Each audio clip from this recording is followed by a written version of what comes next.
दिवसाची सुरुवात अशी बरोबर.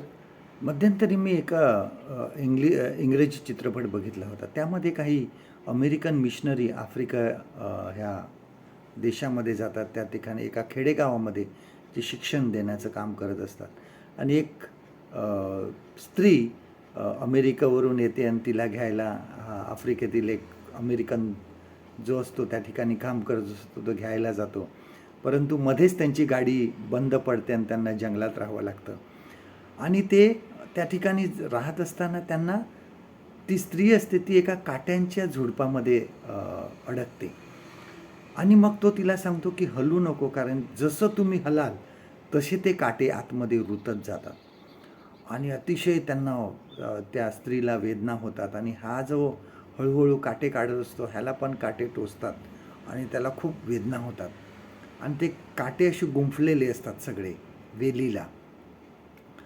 आपल्या जीवनामध्ये आपण सुद्धा बघतो की जो थोडासा जरी काटा आपल्याला लागला तर किती वेदना होतात त्याच्या, आणि तो छोटासा अगदी काटा असला तरी ते आपल्याला त्या वेदना सहन करायला आपल्याला खूप अगदी जीवावर येतं आणि खूप आपल्याला त्रास होतो त्याचा.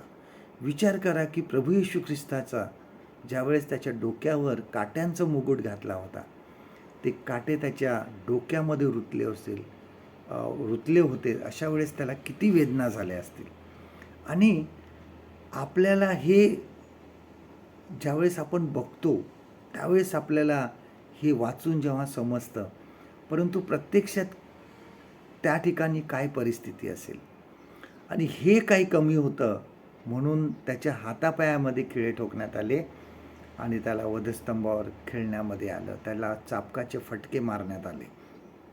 यशया 53 बघा, आपल्याला हे सांगतं की प्रभू येशू ख्रिस्ताला ह्या शारीरिक वेदना तर होतच होत्या, परंतु त्याला मानसिक वेदनासुद्धा होत होत्या. आणि मानसिक वेदना आपण ह्या यशया 53 बघतो की तो आमच्या अपराधामुळे घायाळ झाला, आमच्या अपराधामुळे घायाळ झाला, आम्ही परमेश्वरापासून दूर गेलो आणि म्हणून ह्या वेदना त्यांनी सहन केल्या. आणि ह्या शारीरिक वेदनांसोबत हे मानसिक वेदनासुद्धा त्यांनी सर्व प्रकारे ह्या वधस्तंभावर सहन केला की आम्ही देवापासून दूर गेलेलो आहोत.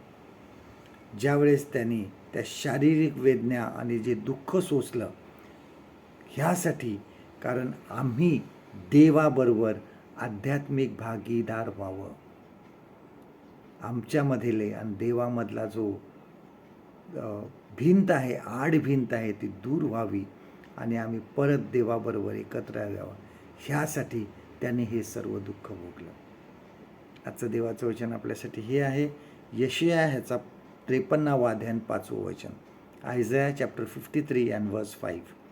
खरोखर आमचे व्याधी त्यांनी आपल्यावर घेतले, आमचे क्लेश त्यांनी वाहिले.